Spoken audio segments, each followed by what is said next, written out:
Ahora sí veremos en detalles estas tres leyes.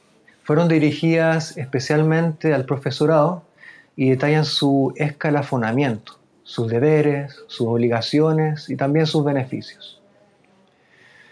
El profesor nos habla de un momento, eso sí, que según él ha sido olvidado, que casi todos lo olvidan. Y esto ocurre en el año 1989, cuando se dicta la ley docente, la primera ley docente, bajo el régimen, bajo la dictadura de Pinochet. Ahora, esta ley es muy similar a las anteriores en el sentido del encasillamiento. Mantiene la dinámica de crecimiento en la carrera debido al título y debido a la antigüedad. Sin embargo, tiene una gran diferencia. Y esto tiene que ver con hacia quién iba dirigida esta ley en cuanto a quién privilegiaba y a quiénes beneficiaba en desmedro de los profesores que ejercían dentro del aula.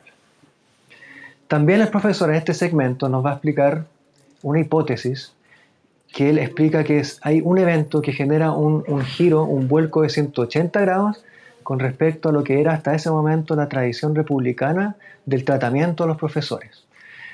Esto es que el Estado desvincula a los profesores de sus mecanismos y pasan ahora los profesores a ser trabajadores del sector independiente. ¿Cuáles fueron las consecuencias de esto? Veámoslo en el video a continuación.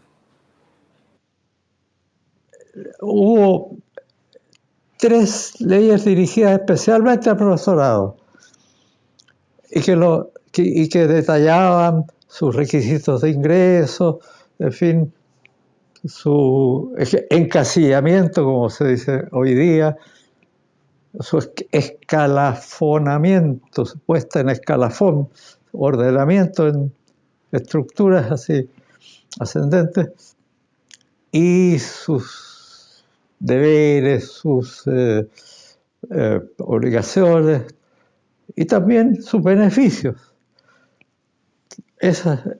Hubo tres estatutos. Después hubo un cuarto que habrá todavía profesores de servicio que recuerden que desde 1960 en adelante el profesorado fiscal, que era la mayoría, estuvo sujeto al estatuto administrativo de toda la función pública, de todos los ministerios, por así decirlo. En ese estatuto estuvieron encuadrados los profesores desde 1960 en virtud de un capítulo especial del Estatuto para Todos, un capítulo especial dedicado a los profesores, que tiene mucho que ver con los tres antecesores que tuvo desde los años 50. Ahora, ese mismo espíritu de encasillar y de constituir carrera de ese tipo en que predomina, vuelvo a decir, título y antigüedad, tuvo una curiosa y probablemente olvidada expresión en 1989, cuando se dictó la ley de la carrera docente. Debe estar olvidado en muchos el hecho de que el régimen de Pinochet, la dictadura, en su momento más duro, digamos, la primera mitad de la dictadura, del primer periodo, que fue evidentemente un periodo represivo y de ejercicio mucho más duro del poder, y quizás antes que se adoptara a plenitud la lógica neoliberal, el gobierno de Pinochet dicta una ley de la carrera docente que se parece mucho a las anteriores, o se parecía, y muy rígida, muy detallada, y ofrecía también avance o mejoramiento, pero todavía, y de nuevo otra vez regida por los dos criterios que señalé como históricos. Pero esta de los años 80 en especial favorecía a los directores. Los directores de establecimientos resultaron ser en ese tiempo un estamento privilegiado. Yo creo que ahí tras eso había una lógica política, digamos, de hacer de los directores el brazo cercano, digamos, de la dictadura al interior de los establecimientos. Y se les privilegió en desmedro de los docentes que ejercían en el aula. Bueno, y en el 80, como todos sabemos, hubo un sismo aquí, un tsunami que también afectó este tema, digamos, este campo de la carrera docente.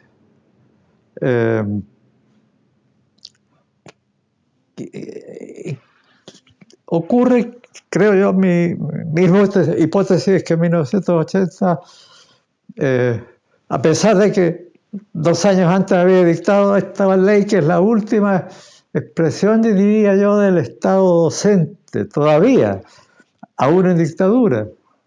Bueno, a pesar de eso, a los 2 años, lo que ocurre es que resulta ser un vuelco, pero un vuelco en 180 grados, digamos, de lo que había sido la tradición republicana de tratamiento de los profesores, fue el hecho de que el Estado en cierto modo se quiere desligar de tener dentro de su aparato orgánico, burocrático, etc., al cuerpo docente y lo exonera, por así decirlo, de la organización interna del aparato de Estado y lo arroja a la condición de trabajadores del sector privado. Y es curioso ese momento y ese acto de 1980, esa legislación del 80, se define, y no es, precisamente se define a los profesores como legalmente como trabajadores del sector privado, pero se entrega la administración de estos trabajadores privados a los alcaldes de los municipios del país, que es cierto, los alcaldes eran funcionarios públicos y podría decirse que sus municipios eran espacios públicos, pero el sentido de la reforma estructural de 1980 fue que los docentes todos fueran administrados con la lógica privatista, de mercado incluso, aunque en este caso un mercado muy vigilado, porque los alcaldes eran funcionarios políticos y se quería tener a los docentes muy disciplinados, digamos,